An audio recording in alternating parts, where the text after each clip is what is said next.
Perlas del libro de Éxodo. Israel es probado. Tras haber visto la manifestación del poder de Dios y cómo Dios abrió camino por en medio del Mar Rojo, y tras la alabanza de Moisés y de María, Israel emprende el camino con dirección hacia el monte del Sinaí. Pero Israel, después de caminar 3 días y no encontrar agua, por fin encuentra agua. Emocionados al ver agua, corren a beber, pero las aguas no se podían beber. Eran aguas amargas. La primera prueba, Israel no la aprobó. Bendito Padre que estás en los cielos, te damos gracias. Gracias, Señor, porque nos permites ingresar al capítulo 15 del libro de Éxodo. Oh bendito Padre, permítenos encontrar, Señor, tus enseñanzas, las perlas que contiene este capítulo. En el nombre de Jesús te lo pedimos. Amén. Buen día, hermanos de esperanza. Israel ha cruzado el Mar Rojo de una forma milagrosa. En alguna mente humana pudo habérsele ocurrido que un pueblo de casi 1 millón de personas pudiera cruzar por en medio del mar. Con seguridad que no la hay.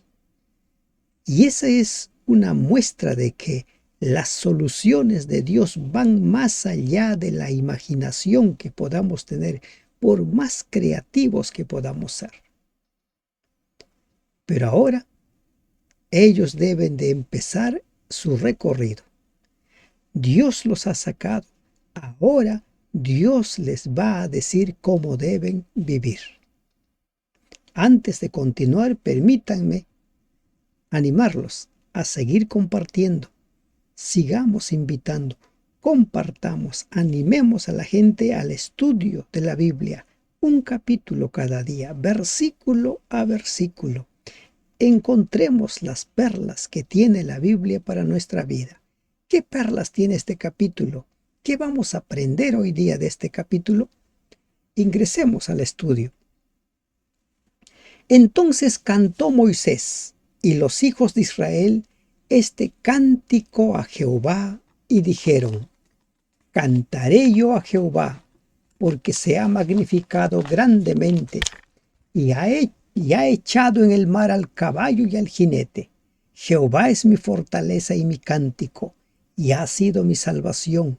Este es mi Dios, y lo alabaré, Dios de mi Padre, y lo enalteceré. El canto de Moisés.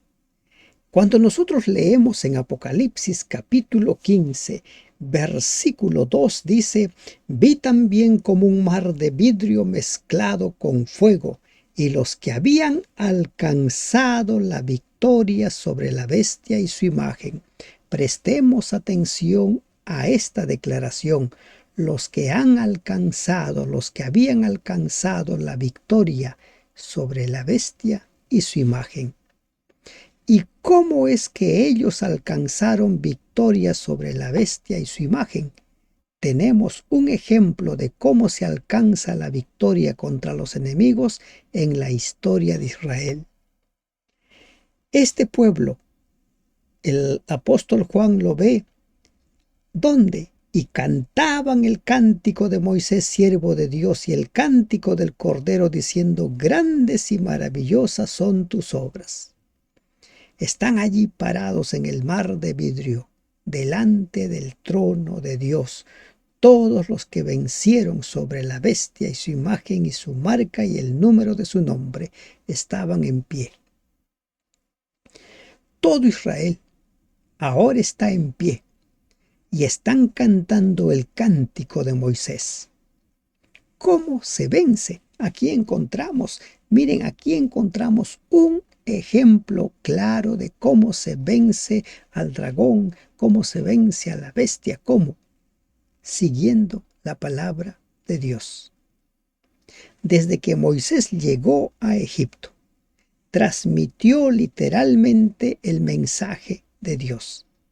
Y el pueblo debía poner en acción el mensaje de Dios.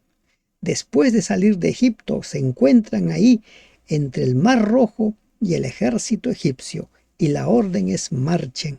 ¿Por dónde debían marchar? A los ojos carnales no había forma de marchar, salvo el camino que los llevaba al dragón que se avecinaba, al faraón con todo su ejército. ¿Cómo vencieron? Creyendo en la palabra de Dios. Dios le dice a Moisés: deja de clamar, es tiempo de marchar. Levanta tu vara y abre camino por en medio del mar. Toda la noche cruzaron y nunca el ejército egipcio se acercó a ellos. ¿Por qué? Porque esa es la forma de vencer al dragón y a su ejército. Confiando en la palabra de Dios, aceptándolo como nuestro Dios, siguiendo su palabra al pie de la letra. Y ahora Moisés está cantando este cántico. ¿Por qué el capítulo 15 de Apocalipsis nos habla del cántico de Moisés y del Cordero? Ese cruce por el Mar Rojo fue una experiencia única, una experiencia cargada de todas las emociones. Cuando el pueblo vio que venía el ejército, que venían los egipcios para matarlos, empezaron a clamar, empezaron a llorar, empezaron a culpar. La angustia se apoderó de ellos. Y con seguridad que Moisés también sintió cierta aprensión. Pero allí estaba Dios. Esa es la forma de vencer. Aprendamos la lección. ¿Cómo vencemos? Siguiendo las instrucciones de Dios. Muchos ven el futuro con miedo. Muchos ven el derramamiento de la persecución, de las leyes contra el pueblo de Dios como un momento que aterroriza a las personas, que hace temblar a las personas. Aprendamos de esta experiencia. Y cuando atravesemos esa experiencia angustiante, apremiante, que queme como un crisol, pero aferrados a Dios lo atravesaremos. Nosotros también cantaremos el cántico del Cordero y de Moisés. Una experiencia única, una experiencia inolvidable. Y en la historia de cada uno de nosotros se tiene que dar esa experiencia única con Dios. Este es mi Dios y lo alabaré. Que ese también sea tu dicho. Este es mi Dios y lo alabaré, Dios de mi Padre y lo enalteceré. Jehová es varón de guerra, Jehová es su nombre. ¿Qué les había dicho Dios a ellos por medio de Moisés? Que Dios pelearía esa batalla. Ellos debían estar quietos, ellos debían seguir la orden, ellos debían marchar por el camino que pronto les abriría por el Mar Rojo. Dios pelearía la batalla. El ejército los siguió toda la noche y casi al rayar el alba en la madrugada, en la vigilia de la mañana, como dice la versión Reina Valera, Dios terminó con el ejército enemigo. Y saben, aquí podemos comparar nosotros lo que dice Apocalipsis capítulo 20. Y subirán, dice, toda la hueste de Satanás con sus ángeles, y saldrán a engañar a las naciones que están en los cuatro vientos de la tierra, Gog y a Magog, a fin de reunirlos para la batalla, el número de los cuales es como la arena del mar. Y subieron sobre la anchura de la tierra y rodearon el campamento de los santos y la ciudad amada, y de Dios descendió fuego del cielo y los consumió. Ese será el final de todos los malvados. El final del ejército del faraón es un preludio, es un anuncio, es un ejemplo de lo que será el final de Satanás y todos sus seguidores. Él pelea nuestra batalla, es varón de guerra. Por eso se lo llama Jehová, el Dios de los ejércitos. Echó en el mar los carros de Faraón y su ejército, y sus capitanes escogidos fueron hundidos en el mar Rojo. Todos derrotados. No hay enemigo que se pueda poner al frente de Dios y vencer. Los abismos los cubrieron, descendieron a las profundidades como piedra. Tu diestra, oh Jehová, ha sido magnificada en poder. Tu diestra, oh Jehová, ha quebrantado al enemigo. Preste atención a esta primera palabra, los abismos. Cuando algunos estudiantes de la Biblia leen abismo en el libro de Apocalipsis, lo relacionan con el infierno, con el supuesto infierno que supuestamente existe, pero sabemos con la Biblia en la mano que no existe tal infierno. Recién el lago de fuego que destruirá a los pecadores descenderá después del milenio. Apocalipsis 20:9. ¿Qué pasa con estos abismos? Los abismos lo cubrieron. En el libro de Jonás se nos habla de la misma manera. Jonás dice que los abismos lo tragaron y se refiere a las aguas del mar, caer a las profundidades del mar, los abismos. En Génesis 1 se habla también de que el Espíritu de Dios se movía sobre el abismo, sobre la tierra. Entonces queda evidente de que los abismos, el abismo, es la tierra. Aquí en la tierra. Y aquí específicamente se refiere al mar. Tu diestra, oh Jehová, ha sido magnificada en poder. Tu diestra, oh Jehová, ha quebrantado al enemigo. Una nueva estrofa comienza con este versículo. En su mayor parte magnifica y explica el precedente, presentando más detalles y deduciendo un agudo contraste entre el orgullo y la arrogancia de los egipcios y su miserable caída. Todo esto fue realizado por la diestra del Señor, la mano de Dios. ¿Recuerdan ustedes a los hechiceros cuando se desató la plaga de los piojos? Ellos le dicen al faraón, es el dedo de Dios, no podemos contra él. Y con la grandeza de tu poder has derribado a los que se levantaron contra ti. Un día Satanás se levantó contra el Señor. Y dice Apocalipsis 12 que Satanás fue derrotado y no se halló lugar para él, porque no prevalecieron, fueron derrotados. Satanás es un enemigo derrotado, pero sigue intentando y sigue intentando hacer frente a Dios. Enviaste tu ira, los consumió como a hojarasca. Al soplo de tu aliento se amontonaron las aguas, se juntaron las corrientes como en un montón, los abismos se cuajaron en medio del mar. La poesía, que es el cántico de Moisés, va describiendo la forma como Dios puso fin a la amenaza para el pueblo del Señor. Cómo es que el Señor marcó la liberación definitiva de su pueblo. Salieron de Egipto. Y por eso más adelante Dios le dice nunca deben volver a Egipto.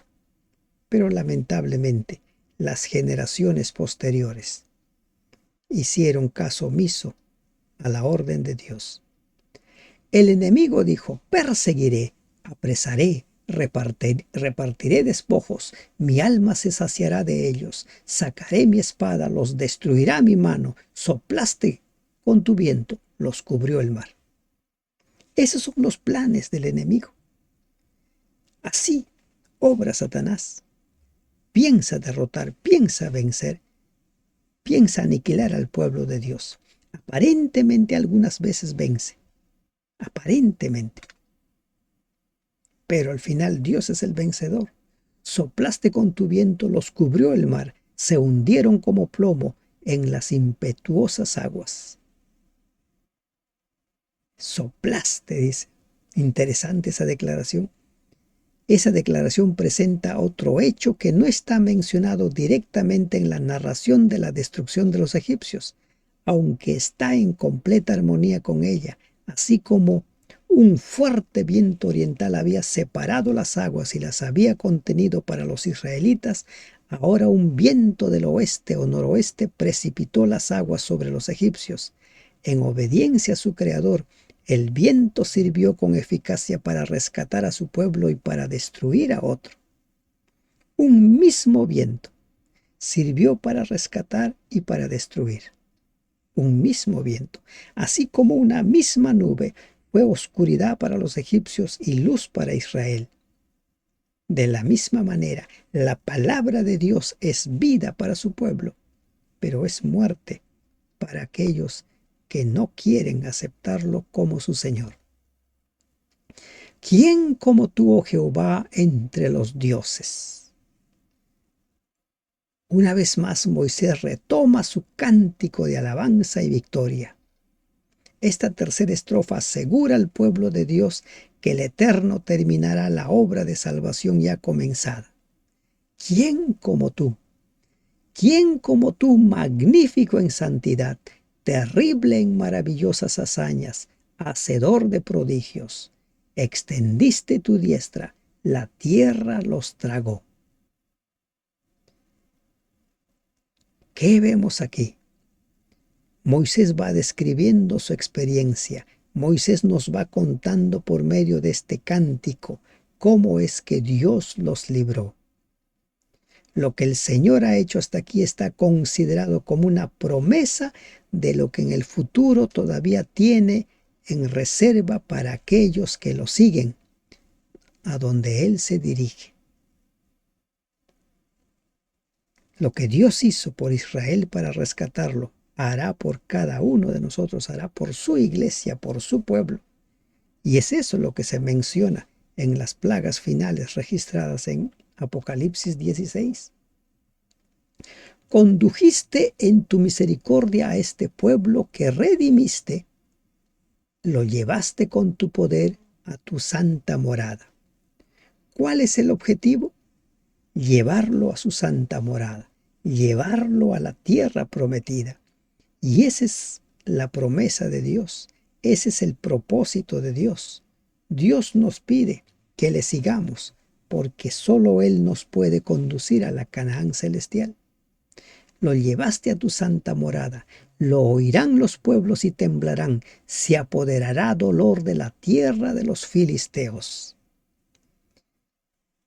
Ahora, Moisés va a empezar a mencionar a los enemigos que se encontraría en el camino a Israel, porque si bien los egipcios dejaron hasta allí de perseguir al pueblo, ahora el pueblo de Dios haría frente a muchos otros pueblos enemigos. Y los primeros en ser mencionados son los filisteos. Los filisteos fueron realmente un aguijón muy doloroso para Israel hasta los tiempos de David. Hasta esos tiempos en los cuales los filisteos prácticamente son sometidos. Entonces los caudillos de Edom se turbarán, a los valientes de Moab los sobrecogerá temblor, se acobardarán todos los moradores de Canaán. ¿Qué pasó en Moab? ¿Recuerdan? Más adelante vamos a ver la historia de Balaam.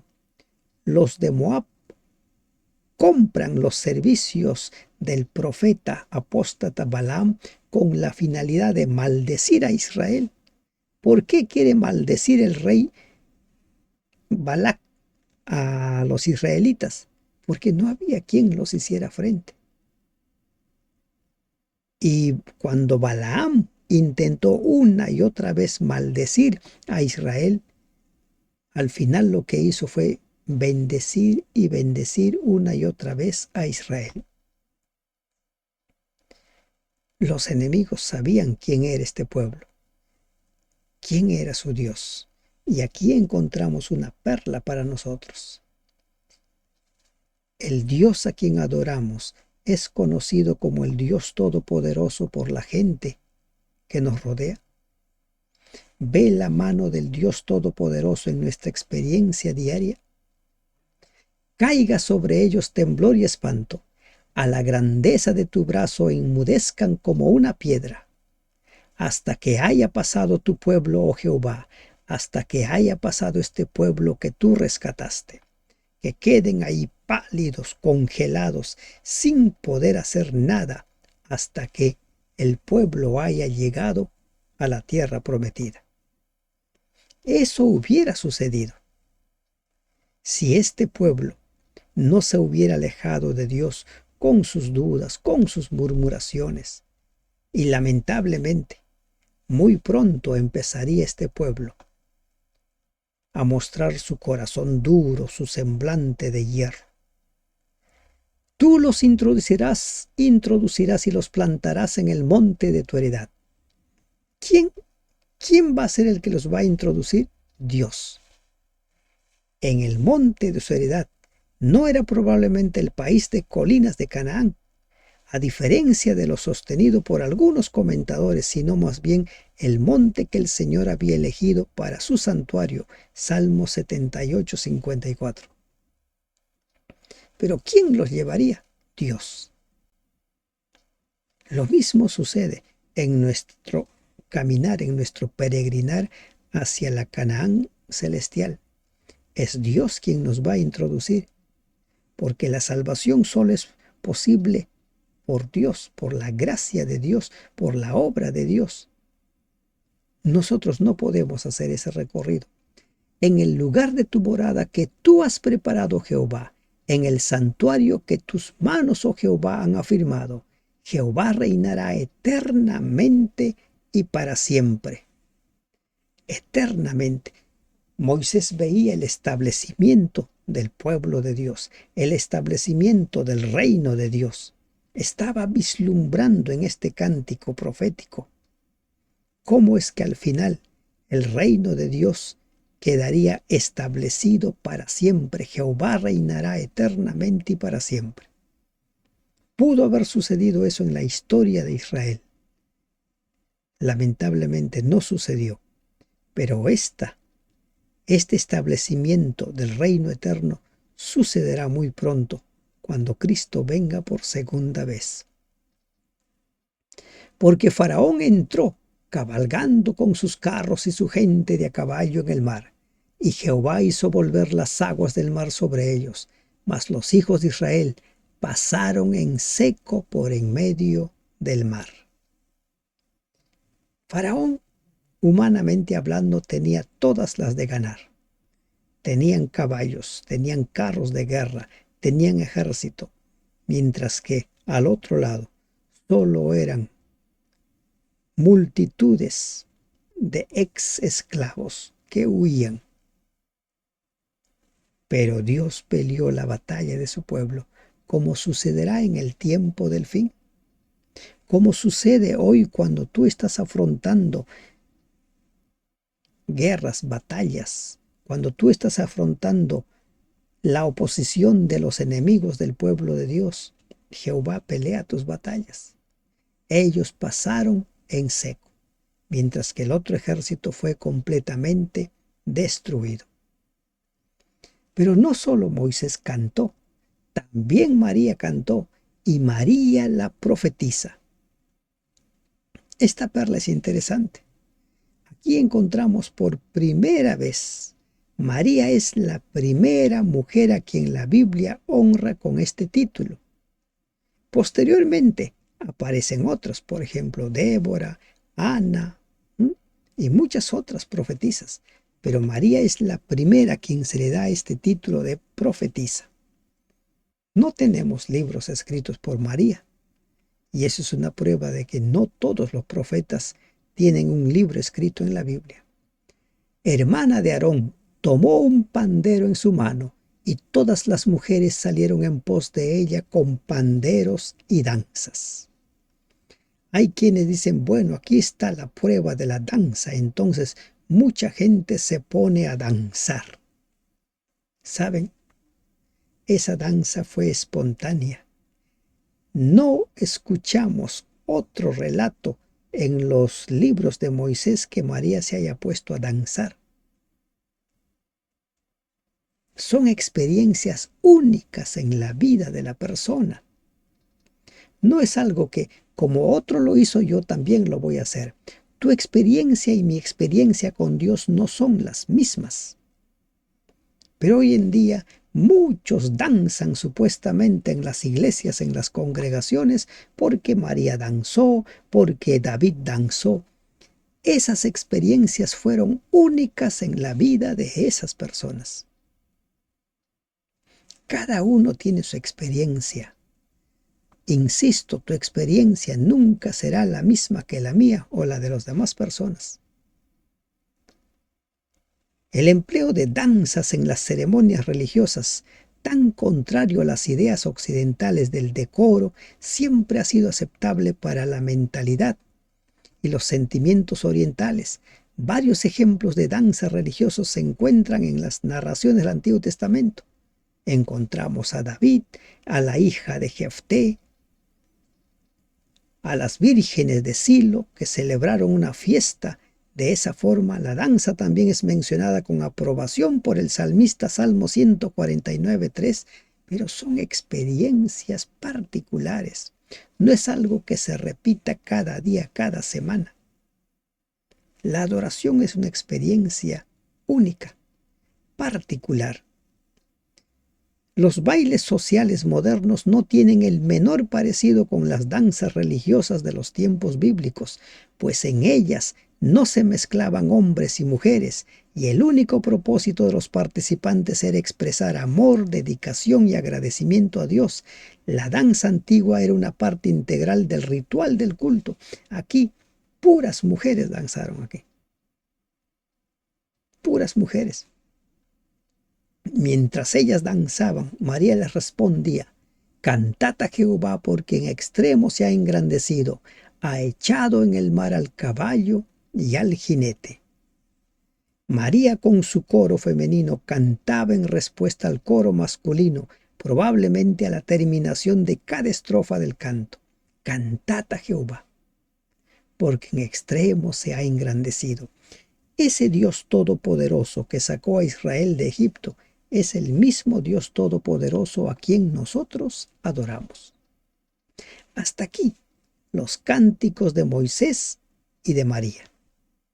Entramos ahora a otra experiencia, a la primera prueba al cual fue sometido el pueblo de Israel. E hizo Moisés que partiesen Israel del Mar Rojo y salieron al desierto de Shur, y anduvieron 3 días por el desierto sin hallar agua. El desierto de Shur es la región desértica que va desde la frontera oriental de Egipto hasta la frontera meridional de Palestina y toca en el sur las montañas de la península del Sinaí. ¿Qué pasa aquí? Empiezan a caminar y no hay agua. 3 días sin agua. Caminar en el desierto sin agua realmente debe ser una experiencia muy dura. Cuando normalmente nosotros sentimos sed y por alguna razón no podemos tomar, sentimos que todo se seca, empezando por la boca. Después de 3 días llegaron a Mara y no pudieron beber las aguas de Mara porque eran amargas. Por eso le pusieron el nombre de Mara. Los israelitas llevaron una provisión posiblemente de agua que los duró por algunos días. Pero después de 3 días, la sed empezó a embargar de ellos. Y encuentran un lago. Hay agua, pero esas aguas son amargas. Y aquí vamos a encontrar nosotros otra perla. Entonces el pueblo murmuró contra Moisés y dijo: ¿qué hemos de beber? Miren, lamentablemente hay algunas personas que han aprendido a quejarse de todo. No importan las múltiples bendiciones que puedan estar recibiendo, pero si encuentran un problema se quejarán. Y era el rasgo de este pueblo. No se nos dice que todo el pueblo. Siempre hay un pueblo de fe, siempre hay un pueblo remanente. Pero mayoritariamente empezaron a quejarse. ¿Qué hemos de beber? Murmuró contra Moisés. ¿Qué es murmurar? Habían murmurado una vez antes, en la orilla occidental del Mar Rojo, cuando veían que el ejército egipcio venía contra ellos. Y habrían de murmurar muchas veces más antes de que terminara la peregrinación.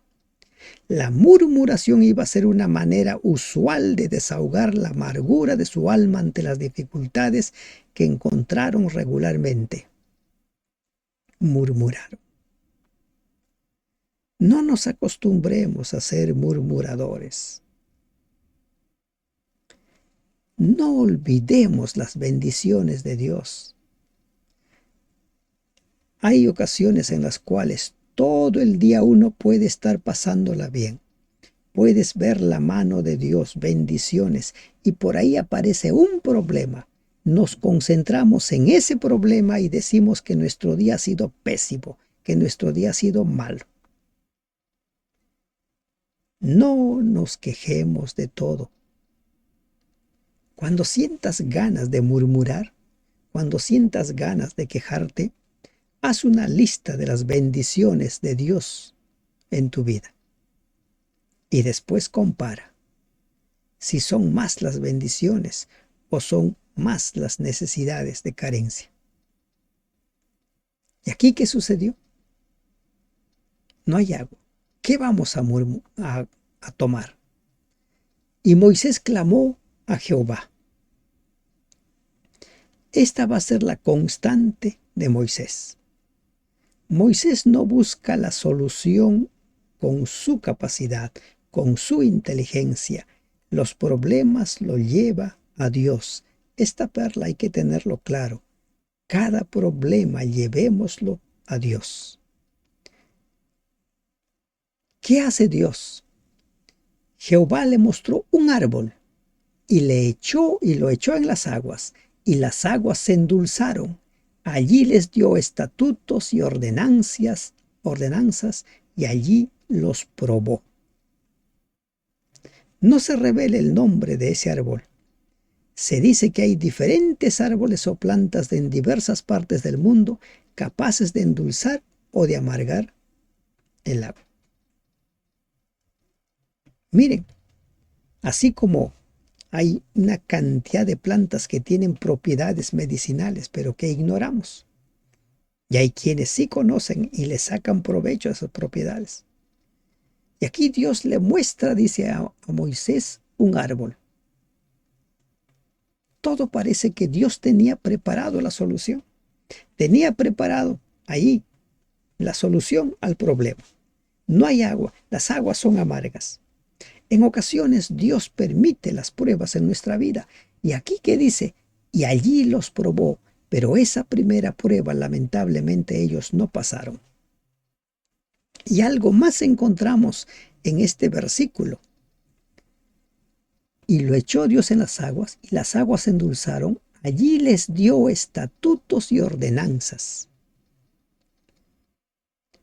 Dios no les dio ningún estatuto ni ordenanza, no les dio leyes a los israelitas antes de sacarlos de Egipto.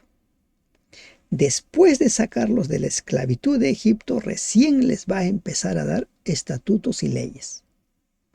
Y aquí encontramos nosotros que Dios les da ahora sí estatutos y leyes. ¿Cuáles fueron estas? No se nos da detalles. Pero Dios empieza a hacer algo que siempre hace con todos. Nos acepta como somos, nos recibe como somos. Y una vez que nos recibe, una vez que nos saca del pecado, nos muestra el camino, nos muestra sus leyes, nos dice cómo debemos vivir. Hay quienes se quedan solo en la gracia de Dios. Dios es amor, Dios nos saca, Dios ama al pecador. Por ejemplo, hay algunos que dicen Dios ama a la persona LGTB, es cierto, ama y lo quiere, como ama al drogadicto, como ama al ladrón, como ama al borracho, pero cuando una vez que lo saca, no espera que siga siendo ladrón, ni borracho, ni homosexual. El encuentro con Dios produce el cambio y les da sus estatutos y sus ordenanzas. Hasta aquí fuiste así, a partir de ahora vivirás de esta forma. Y es eso lo que hizo Dios con Israel. Esa perla hay que tenerlo bien claro. Te acepta como eres, pero no deja que sigas siendo, sino que hay un cambio, hay un antes y hay un después. Y dijo, si oyeres atentamente la voz de Jehová tu Dios, e hicieres lo recto delante de sus ojos, y dieres oído a sus mandamientos, y guardares todos sus estatutos, ninguna enfermedad de las que envié a los egipcios te enviaré a ti, porque yo soy Jehová tu sanador. ¿Quién está hablando? Y dijo, si oyeres atentamente la voz de Jehová tu Dios, e hicieres. Y miren, para identificar quién está hablando. Si dieres oído a tus mandamientos. Y abajo dice, ninguna enfermedad de las que envié a los egipcios. ¿Quién está hablando? Dios. Ninguna enfermedad de las que envié a los egipcios te enviaré, porque yo soy Jehová tu Dios, tu sanador. El Señor es nuestro sanador, es nuestro perdonador, es el médico. Los médicos egipcios eran famosos en todo el antiguo cercano oriente, pero documentos existentes muestran que no consideraban como suyo el poder de curar sino de sus dioses. En sus manuales de medicina, algunos de los cuales tienen ahora 4000 años de edad, las enfermedades se dividen en 3 clases. 1. Las que pueden ser tratadas. 2. Las que pueden ser impedidas. Y 3. Las que no pueden ser curadas. Aunque la ciencia médica ha avanzado muchísimo desde los días de Moisés, se mantiene todavía esta clasificación. El cirujano puede hacer una incisión, sacar un órgano y coser la herida, pero no puede curarlo. El médico puede administrar ciertas drogas que sabe que tienen determinados efectos sobre ciertos males, pero allí termina su habilidad. El verdadero proceso de curación es realizado por un poder sobre el cual no tiene control la ciencia humana. Es todavía verdadero en el siglo XXI. Todo lo que fue en el tiempo de Moisés, el hecho de que solo Dios imparte sanidad, Él es el médico supremo. Si dependiera de una cirugía la sanidad, todos se salvarían. Él es el sanador. Jehová es nuestro sanador, pero está condicionado. Si oyeres, si dieres oído a los mandamientos, si guardas los estatutos. ¿Se dan cuenta? Lo que Dios está diciendo es, a partir de aquí vas a tener otro estilo de vida. Antes has vivido así, ahora vas a vivir así. Y en eso consiste. Cuando usted lee las cartas de Pablo en Romanos, es lo mismo que dice. Antes vivías para el pecado, ahora vives para la gracia, para la justicia. El nuevo nacimiento, el antes y el después. Y llegaron a Elim, donde había 12 fuentes de aguas y 60 palmeras, y acamparon allí junto a las aguas. Elim. El siguiente lugar donde acamparon ha sido identificado desde la antigüedad como el Wadi Garandel, a unos 11 kilómetros al sur de Ain Jawara. Este lugar, con su abundante provisión de agua, comparativamente buena, y sus exuberantes bosquecillos de palmeras, tamariscos, acacias y sus altos pastos, es aún hoy día uno de los principales oasis entre Suez y el Sinaí, y allí acamparon. La primera prueba, lamentablemente, Israel no lo pasó. Se puso a murmurar. Olvidaron todas las maravillas que había hecho Dios. ¿Sabe? No te concentres en el problema, concéntrate en la solución. No te concentres en lo mal que te puede estar pasando en ese momento. Concéntrate en las ocasiones en las cuales Dios te ha sacado de peores problemas. No te acostumbres a quejarte siempre. Acostúmbrate a dar gracias, porque aún las situaciones difíciles son oportunidades para crecer, para acercarnos, para conocer más a Dios. Y ahora ellos habían llegado a Elim. Allí había abundante agua y no eran amargas. Acostúmbrate a confiar en Dios. Concéntrate en las bendiciones que Dios te da. Que Dios te bendiga. Amén.